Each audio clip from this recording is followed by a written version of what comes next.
izinkan saya memulai menceritakan praktik implementasi kurikulum Merdeka yang ada di sekolah saya, yaitu SMP Negeri 4 Tenggulun, Aceh Tamiang, Provinsi Aceh.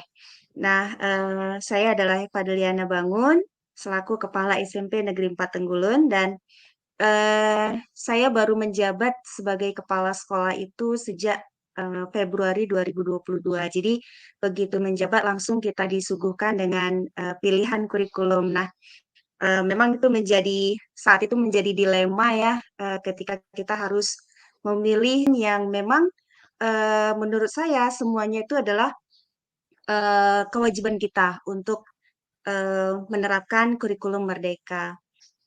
Nah, kemudian lantas apa yang sudah diterapkan di SMP 4 Tenggulun terkait implementasi kurikulum Merdeka ini? Jadi seperti yang saya sampaikan tadi, saya masih beberapa bulan di SMP ini, namun saya tetap berusaha untuk tetap menerapkan IKM ini. Memang benar-benar harus kita pikirkan. Nah, kenapa harus dipikirkan betul-betul? Saya berkonsultasi dengan kawan-kawan guru ya, untuk memastikan kesiapan guru, kesiapan sekolahnya, kesiapan muridnya, bagaimana kita akan menerapkan IKM ini. Nah, eh, perlu kawan-kawan ketahui, kami adalah sekolah yang tidak besar ya, kemudian jumlah siswa juga tidak begitu besar, dan jumlah gurunya yang memang alhamdulillah mayoritas itu adalah tenaga bakti. Nah, kalau di Aceh itu adalah tenaga bakti, tenaga honor murni ya, Bapak Ibu, kawan-kawan. Jadi saya mengupayakan bagaimana tetap kita melaksanakan IKM ini dengan mempertimbangkan kondisi sekolah. Kemudian jaringan internet juga bisa dikatakan baik, namun ada beberapa waktu di dalam 1 minggu itu akan mengalami naik turun jaringannya, bahkan tidak bisa digunakan sama sekali. Karena kalau padam listrik, otomatis sinyal internet juga pasti padam, dan sinyal HP juga tidak ada. Jadi memang kondisi sekolah kami itu berada di daerah pegunungan ya, jadi daerah puncak, sehingga sinyalnya itu memang naik turun, tidak stabil.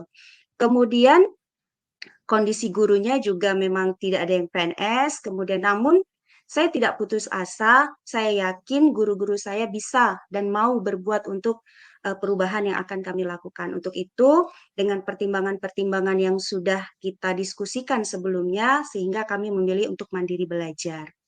Nah, ketika kami memilih mandiri belajar ini, ada konsekuensinya apa yang harus kami terapkan dalam kurikulumnya. Nanti akan saya ceritakan.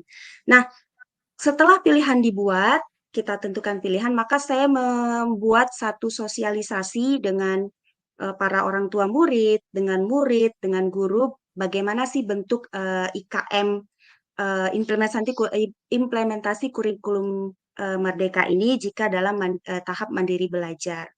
Kemudian juga pengadaan buku, walaupun buku yang kami adakan untuk kurikulum Merdeka ini belum begitu memadai, belum begitu banyak, namun tetap saya upayakan untuk tetap memenuhi kebutuhan muridnya.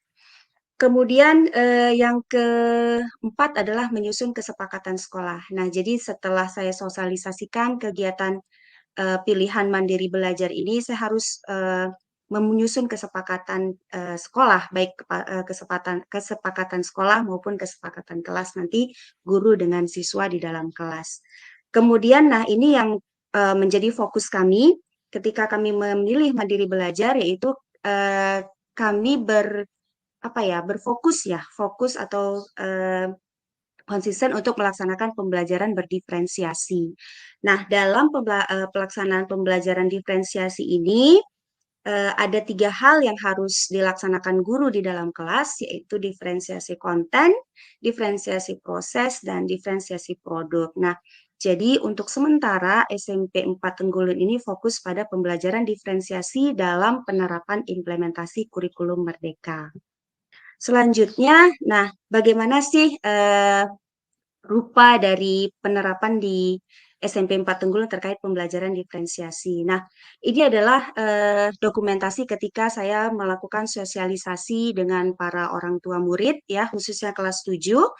Jadi karena memang tidak ada aula, kami memanfaatkan gedung yang ada yaitu gedung musola. Kami berkumpul di musola untuk membicarakan, mensosialisasikan terkait penerapan implementasi kurikulum Merdeka Mandiri Belajar.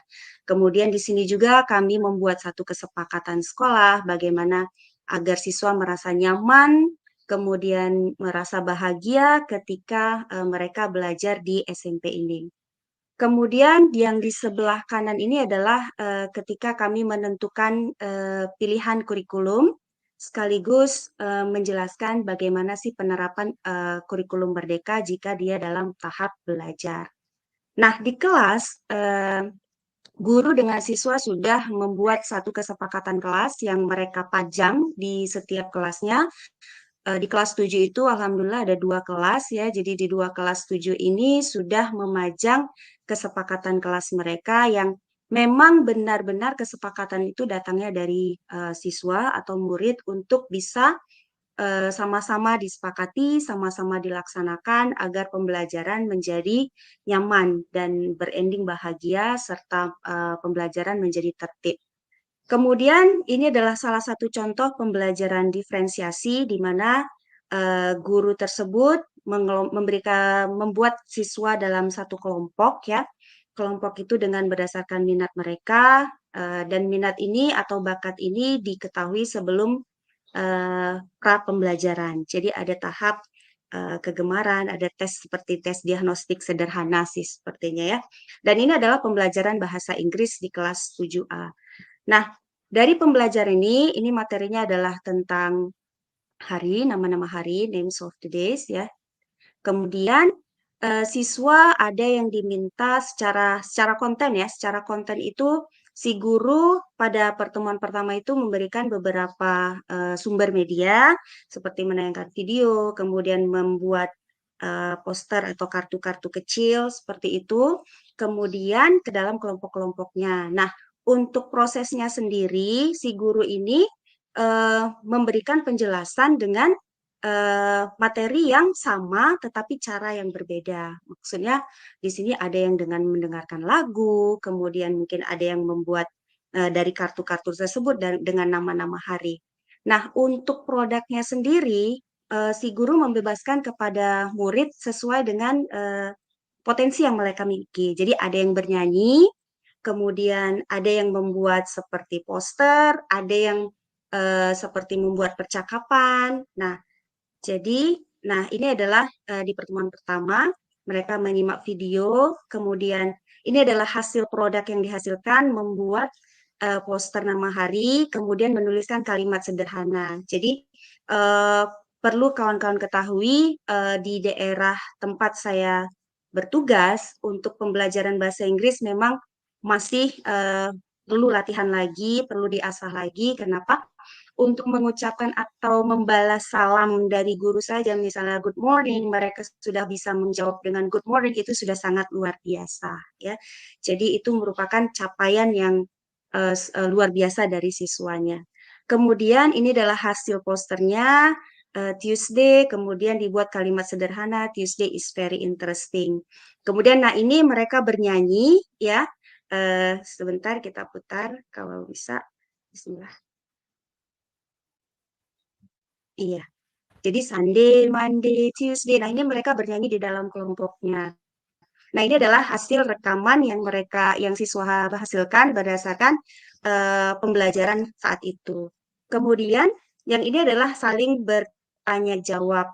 Misalnya, mereka bertanya, what day is today? Dan seterusnya ya, what day is tomorrow? Kemudian the day after tomorrow, dan lain sebagainya. Oke, sebentar.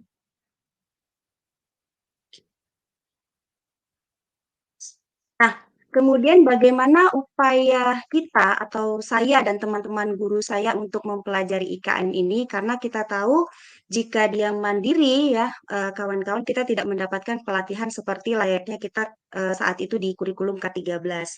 Nah, pada saat ini kita memang pure belajar mandiri. Bagaimana caranya? Saya mengarahkan ya untuk kepada guru-guru saya untuk mengikuti pelatihan atau BIMTEK yang diadakan baik di MGMP ya, kalau MGMP kalau di SMP itu MGMP, bahkan saya membuat BIMTEK sendiri di sekolah ya dengan menggunakan dana BOS tentunya untuk mengundang ya mungkin narasumber yang kami anggap berkompeten untuk menjelaskan tentang kurikulum Merdeka ini. Nah, kemudian selain pelatihan, saya juga mengarahkan kawan-kawan untuk ikut webinar terkait implementasi kurikulum Merdeka supaya ada wawasan dari guru-guru untuk terbuka wawasannya bagaimana sih tentang IKM ini. Dan yang paling penting, saya juga mengarahkan guru-gurunya itu untuk belajar mandiri di PMM. Dan alhamdulillah saat ini dua topik yang saya arahkan bagi kawan-kawan guru di sekolah saya itu adalah kurikulum Merdeka dan perencanaan pembelajaran. Dua topik ini saya tekankan dan arahkan guru-guru untuk bisa selesai. Dan alhamdulillah mereka sedang menyelesaikan aksi nyatanya. Sehingga apa yang mereka dapat dari pelatihan mandiri ini bisa menambah wawasan mereka terkait pembelajaran berdiferensiasi, terkait implementasi kurikulum Merdeka.